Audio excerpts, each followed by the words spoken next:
A black man replacing her car battery should have been a simple 15-minute job. But when Isabella Hartwell whispered what she wanted him to fix next, Kenneth Williams discovered that some repairs require getting your hands much dirtier than expected. The afternoon sun beat down on the asphalt of Westfield Shopping Centre's parking lot as Kenneth popped the hood of the silver BMW sedan. Sweat already dotted his forehead, but it had nothing to do with the Sacramento heat. The woman standing 3 feet away, arms crossed, designer heels clicking impatiently against the pavement, had just completely derailed his professional composure. With 8 words, "You have very capable hands," she'd said, watching him test the battery terminals. The way she'd drawn out the word capable made it sound like she wasn't talking about automotive repair. Kenneth kept his eyes on the corroded battery cables, but every nerve in his body was hyper-aware of her presence. Isabella Hartwell. He'd seen the name on her roadside assistance call, stood in a charcoal business suit that probably cost more than his monthly rent, but there was something in her voice that made his chest tighten, something that suggested she saw more than just the guy in coveralls who'd shown up to jump her dead battery. "Battery's completely shot," he said, straightening up and finally meeting her gaze. Mistake. Her eyes were the color of dark chocolate, and they were studying him with an intensity that made his mouth go dry. "I can replace it, but it'll take about 20 minutes. 20 minutes. She tilted her head slightly, a small smile playing at the corners of her mouth. "That's plenty of time." Plenty of time for what? Kenneth wanted to ask, but he was already reaching for his tools, trying to ignore the way she'd moved closer, close enough that he could smell her perfume. Something expensive and intoxicating that mixed with the scent of leather seats and new money. He'd been doing roadside assistance for 3 years, had helped countless stranded motorists, but none of them had ever watched him work the way Isabella was watching him now. Like she was memorizing every movement, every flex of muscle as he loosened the battery clamps. When he lifted the old battery out, she actually stepped closer. "Strong hands, too," she murmured, almost to herself. Kenneth's grip on the battery tightened. This woman was dangerous, not in the way that made headlines, but in the way that made a man forget where he came from and start believing in fairy tales. He set the old battery down and looked at her directly. "Ma'am, you might want to wait in your car while I finish this up." Her smile widened, and Kenneth realized he'd just made his second mistake of the day. Kenneth positioned the new battery in place, hyper-aware that Isabella hadn't moved an inch away from him. If anything, she'd somehow managed to get closer without him noticing, close enough that when he reached for his wrench, his arm almost brushed against her hip. "So," she said, her voice carrying that same sultry undertone that had thrown him off balance earlier, "how long have you been saving damsels in distress?" He couldn't help the small laugh that escaped. "Is that what we're calling this? What would you call it?" Kenneth tightened the positive terminal, buying himself a moment to think. "Roadside assistance, ma'am. Nothing more, nothing less." "Isabella," she corrected, "and I think we both know this feels like something more." The wrench slipped in his grip. She was right, and they both knew it. The air between them was charged with something that had nothing to do with the car's electrical system.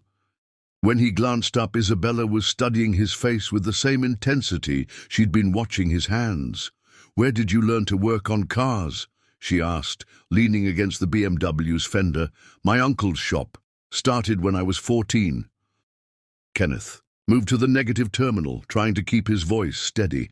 "What about you? What do you do when you're not having car trouble?" "Corporate law, mergers and acquisitions." She paused. "Boring compared to this. This is just a battery replacement." "No," Isabella said softly. "It's not." A sharp cough from behind them made Kenneth look up. An older white woman in tennis attire stood near a Mercedes, her disapproving gaze fixed on the scene before her. She shook her head slightly, her expression making her thoughts crystal clear before she climbed into her car and drove away. Kenneth felt the familiar tightness in his chest, the reminder of invisible lines he wasn't supposed to cross.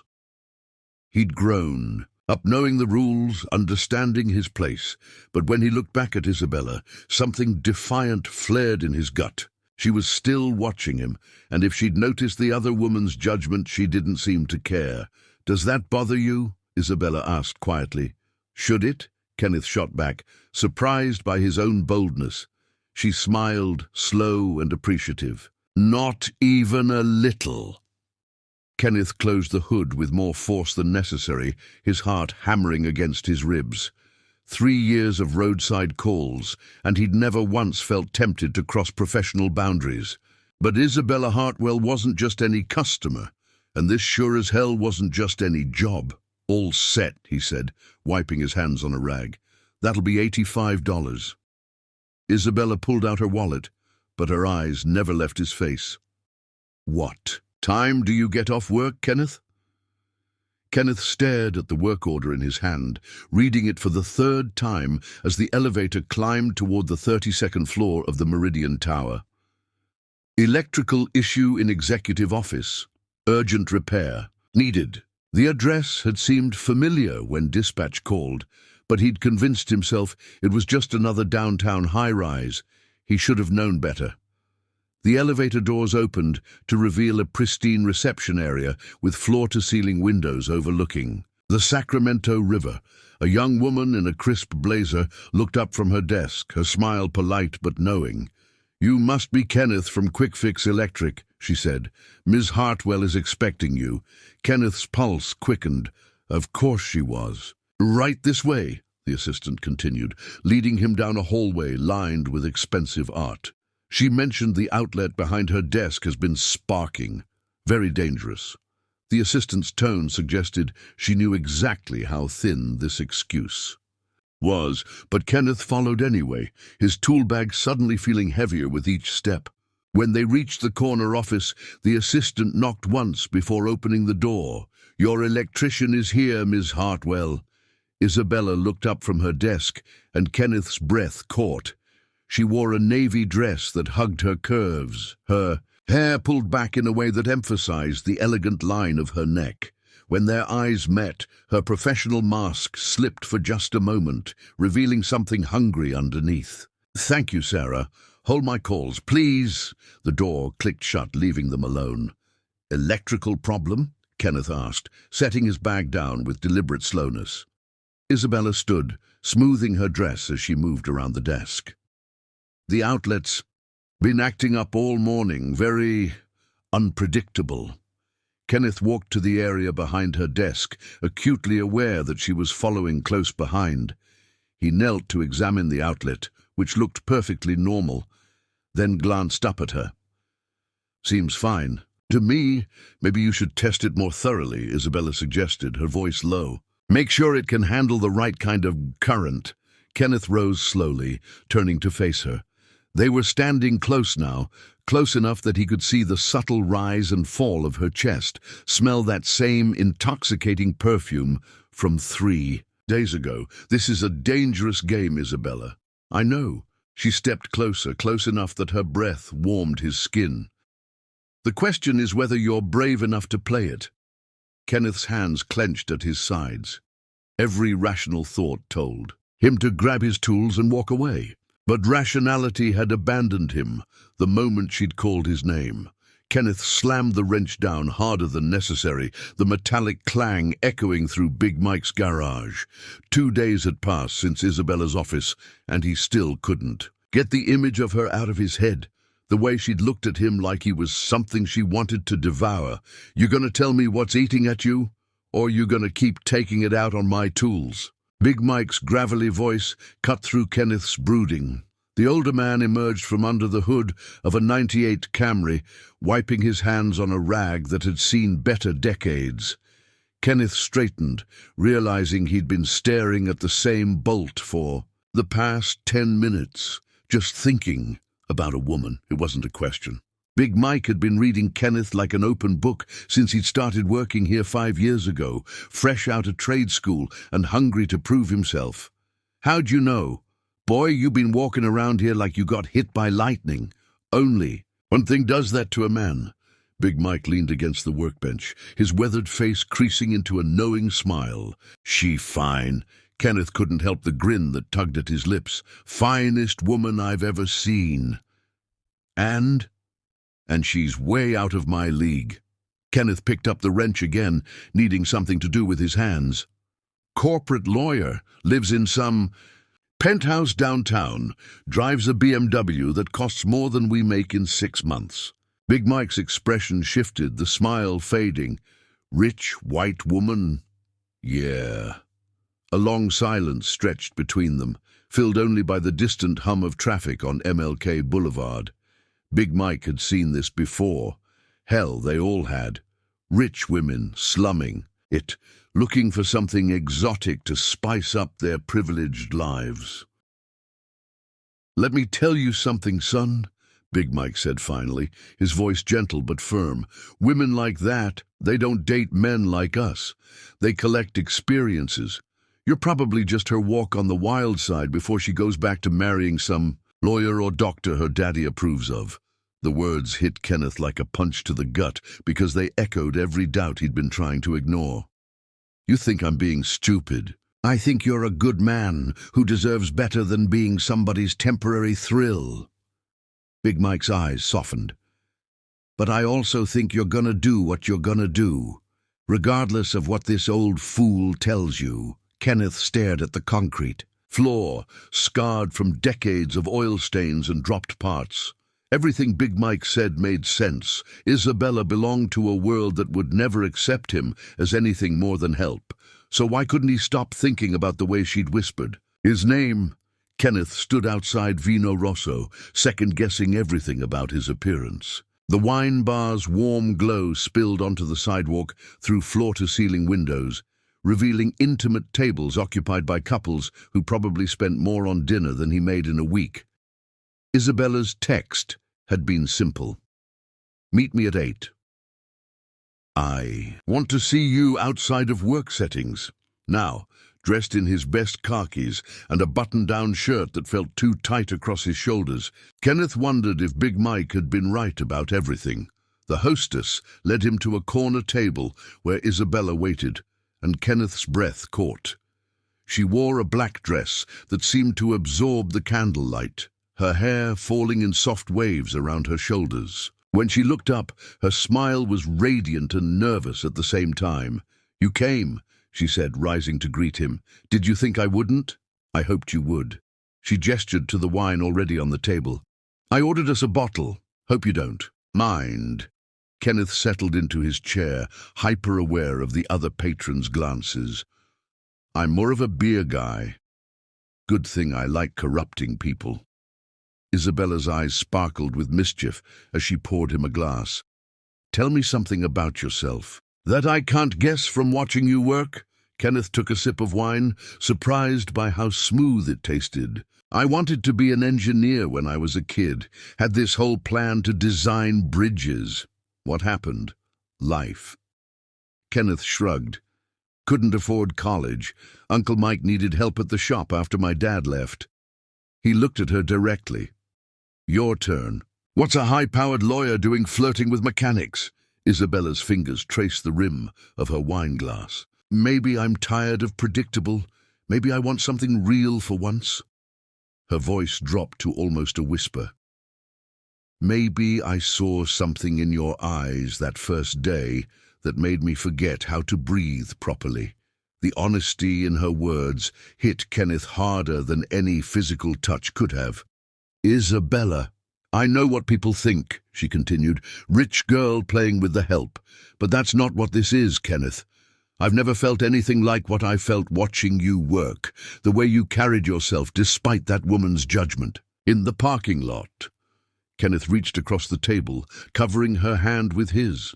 Her skin was soft, warm, and when she turned her palm up to intertwine their fingers, something electric shot through him. "This is crazy," he murmured. Completely insane, she agreed, leaning closer. But I can't stop thinking about you. When their lips met across the small table, Kenneth forgot about wine bars and class differences, and Big Mike's warnings. All that mattered was the taste of her, sweet and intoxicating and dangerous as lightning. The elevator to Isabella's penthouse felt like ascending to another planet. Kenneth's hands shook slightly as she pressed the code, her body warm against his side, the wine and desire making everything feel dreamlike and inevitable. Her apartment was a study in modern luxury, floor-to-ceiling windows showcasing the city lights, furniture that looked like art, surfaces so pristine they seemed untouched by human hands. Kenneth had imagined wealth, but this was wealth beyond imagination. "Don't think," Isabella whispered against his ear, sensing his hesitation. "Just feel." She pulled him toward her bedroom, and thinking became impossible. Her hands worked at his shirt buttons while his found the zipper of her dress. When fabric hit the floor, when skin met skin, the difference between their worlds ceased to matter. There was only heat, only need, only the way she said his name like a prayer. Later, tangled in sheets that probably cost more than his monthly rent, Kenneth traced patterns on Isabella's bare shoulder. She lay against his chest, breathing soft and even, more vulnerable than he'd ever imagined the composed lawyer could be. "I've never brought anyone here," she murmured into the darkness. "Why me?" "Because you see me. Not my last name, not my portfolio. Just me." Kenneth's chest tightened with something deeper than desire. "Isabella." "I know this is complicated," she said, lifting her head to meet his gaze. "But I don't care anymore." Morning brought harsh reality with the Sacramento sun. Kenneth woke alone, Isabella's voice drifting from the kitchen, along with the smell of expensive coffee. He pulled on his clothes from the night before, feeling increasingly out of place in the pristine bedroom. The kitchen was a showpiece of granite and steel. Isabella stood at a machine that looked more like laboratory equipment than a coffee maker, dressed in a silk robe that probably cost more than his truck payment. "Good morning," she said, offering him a cup. "Sleep well?" Kenneth accepted the coffee, noting how the fine china felt fragile in his calloused hands. Everything here was delicate, expensive, breakable, like her. "Nice place," he said, though the words felt inadequate. Isabella's smile faltered at his tone. "You hate it." "It's just a lot. It's my home, Kenneth." "This isn't a home," he said, gesturing at the museum-quality surroundings. "This is a showroom." Isabella's eyes flashed with hurt and anger. "What's that supposed to mean?"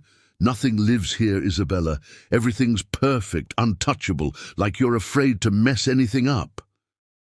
"Maybe I am," she shot back. "Maybe that's what happens when everything you touch is supposed to represent something bigger than yourself." The space between them suddenly felt like an ocean. The Riverside Country Club reeked of old money and older prejudices. Kenneth tugged at his rented tuxedo collar, feeling like an imposter among the sea of tailored suits and glittering gowns. Isabella had insisted he accompany her to the Children's Hospital Charity Gala, and he'd agreed, despite every instinct screaming otherwise. "Relax," Isabella whispered, threading her arm through his as they approached a cluster of her colleagues. "You belong here." Kenneth seriously doubted that, but he forced a smile as Isabella made introductions.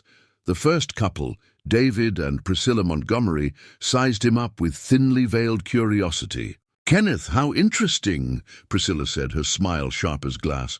"And what do you do?" "I'm an electrician," Kenneth replied evenly. "Oh, how practical."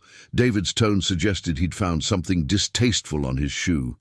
"Isabella, you're always so charitable, taking an interest in working-class issues." Kenneth's jaw clenched, but Isabella jumped in before he could respond. "Kenneth owns his own business. He's quite successful." The way she defended him felt more condescending than the original insult. Kenneth wasn't a charity case that needed her protection. How wonderful, Priscilla cooed. It must be so refreshing to date someone so authentic. The word authentic dripped with the kind of patronizing approval one might give a quaint ethnic restaurant. Kenneth felt like an exhibit in Isabella's personal diversity museum. The evening devolved from there. People spoke to Isabella while looking through Kenneth, made jokes about manual labor that weren't quite jokes, and asked invasive questions about his background with the casual entitlement of those who'd never been questioned themselves. When Isabella's father appeared, a silver-haired man whose presence commanded immediate attention, Kenneth finally understood where Isabella had learned to navigate these waters. "So you're the young man I've been hearing about," Richard Hartwell said, his handshake firm but measuring. "Isabella tells me you're quite handy." The pause before handy carried volumes of meaning. "I fix things for a living, sir," Kenneth replied. "How admirable. We need people willing to do honest work." The dismissal was polite but unmistakable. Isabella's face flushed.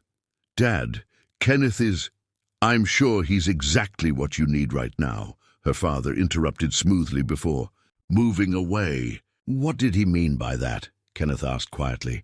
Isabella's hesitation lasted a beat too long. "Nothing, he's just protective." But Kenneth had heard what Richard Hartwell really meant. "You're temporary, boy.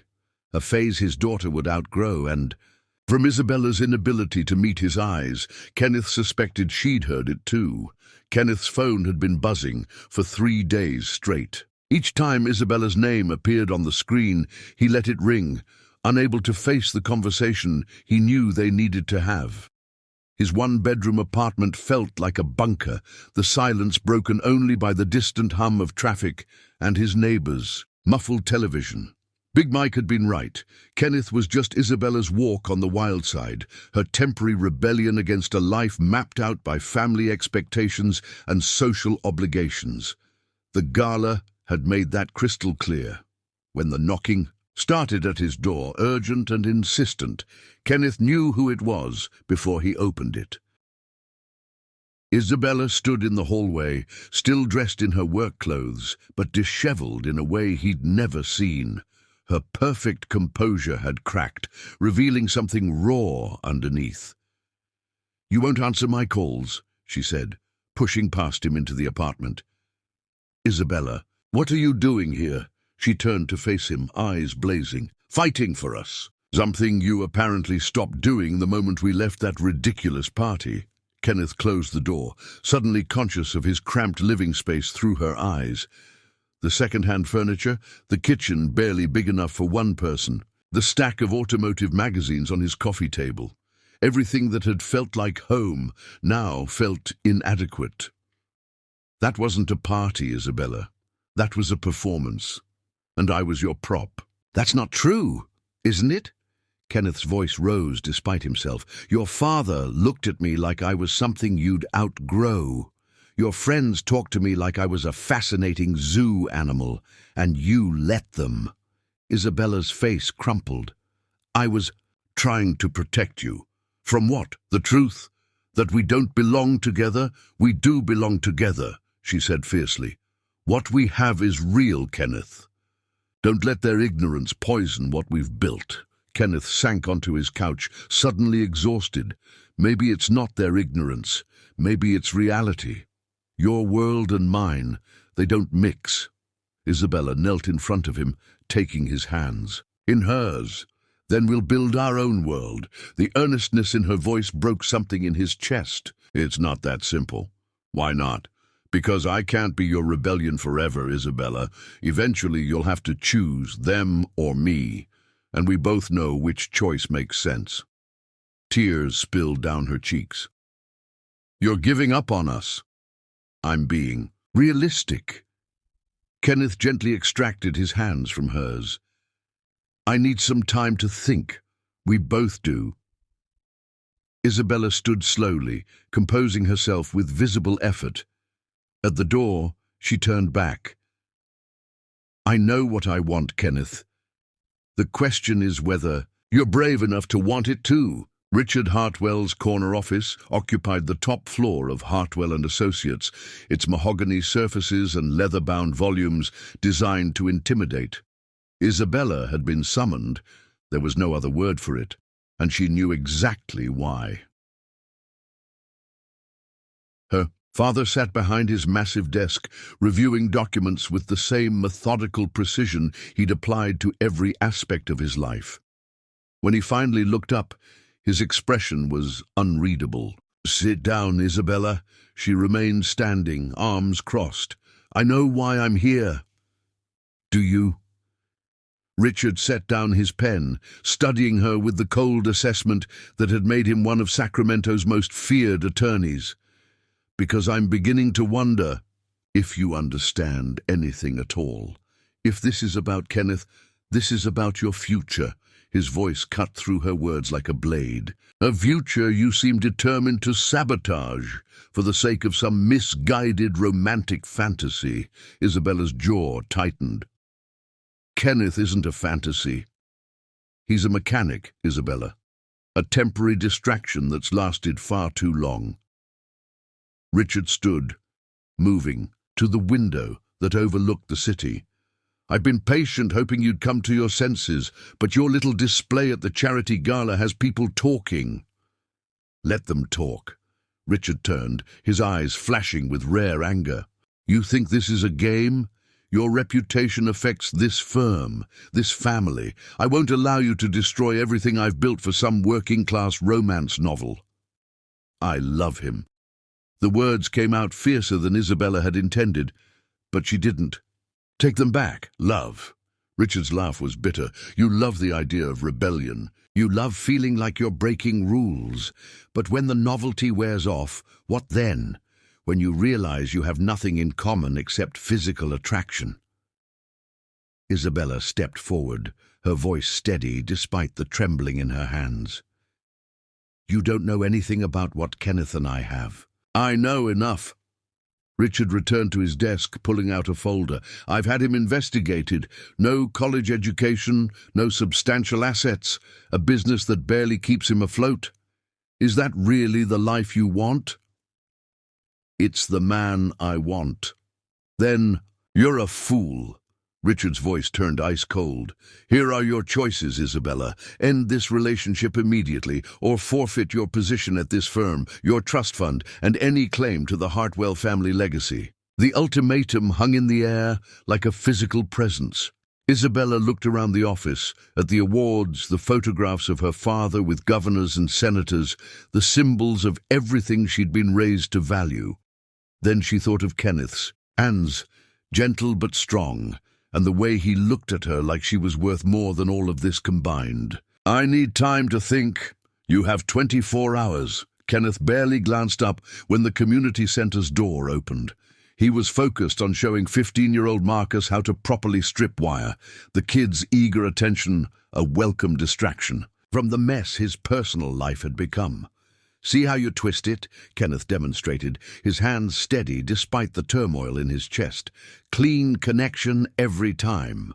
"Mr. K, you got a visitor," called out Destiny, one of the older kids who helped organize supplies. Kenneth looked toward the entrance and nearly dropped his wire strippers. Isabella stood in the doorway, looking completely out of place in her designer jeans and silk blouse among the concrete walls and folding tables. But she wasn't scanning the room with the cautious assessment of someone slumming it. She was watching him work with the same intensity he remembered from that first day in the parking lot. Isabella. Kenneth set down his tools, acutely aware that 6 teenagers were suddenly very interested in his love life. "What are you doing here?" She approached slowly, her heels clicking against the polished concrete. "Big Mike told me where to find you."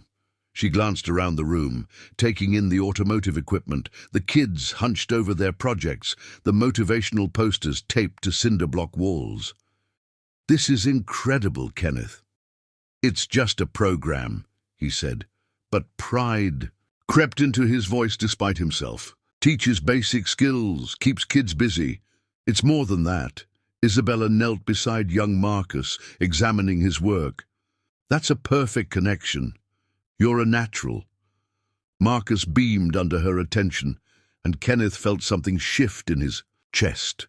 This wasn't the polished woman from the country club. This was someone genuinely interested, genuinely present.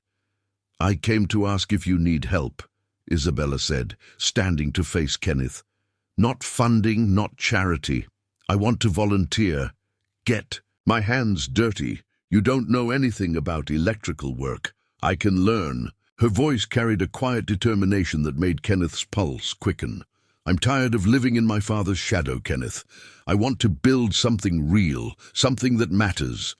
Big Mike materialized beside them, having emerged from under the hood of a donated sedan.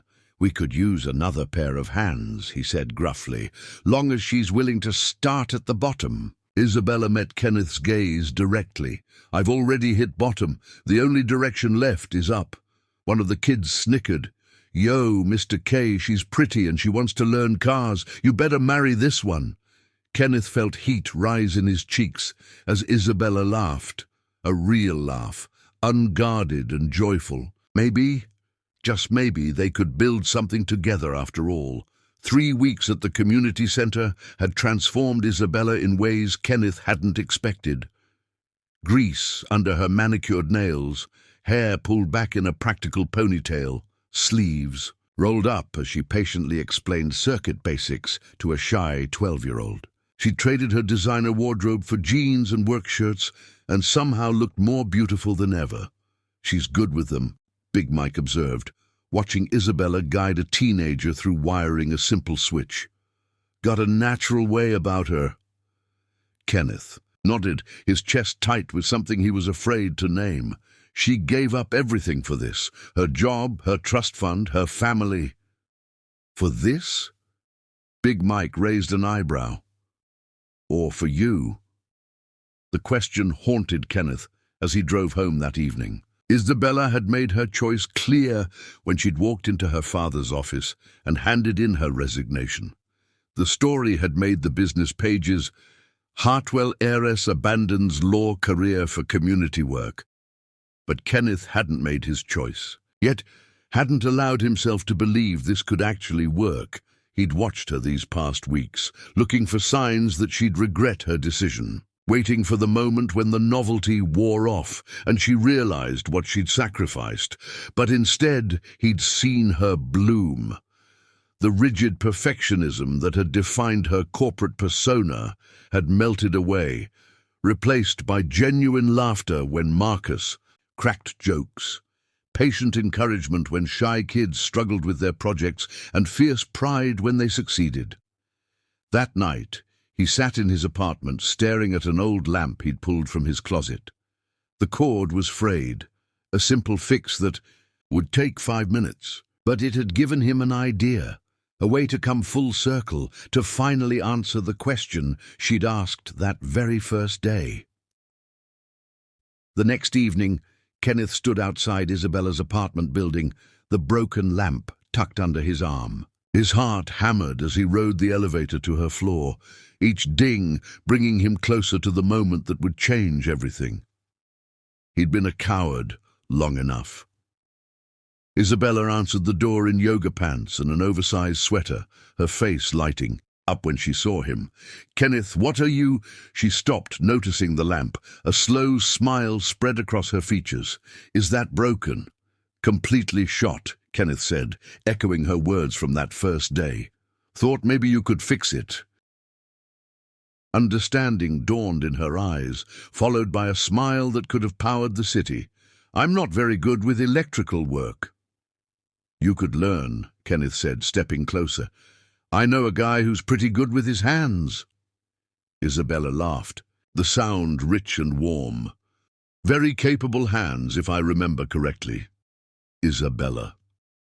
Kenneth set the lamp down, taking her face in his hands. "I love you.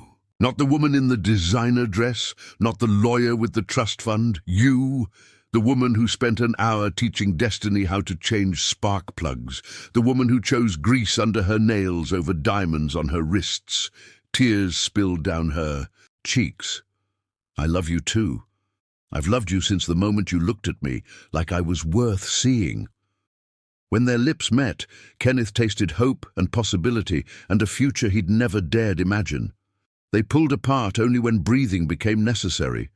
And Isabella pulled him inside, kicking the door closed behind them. "So," Isabella whispered against his lips, "are you going to show me how to fix that lamp?"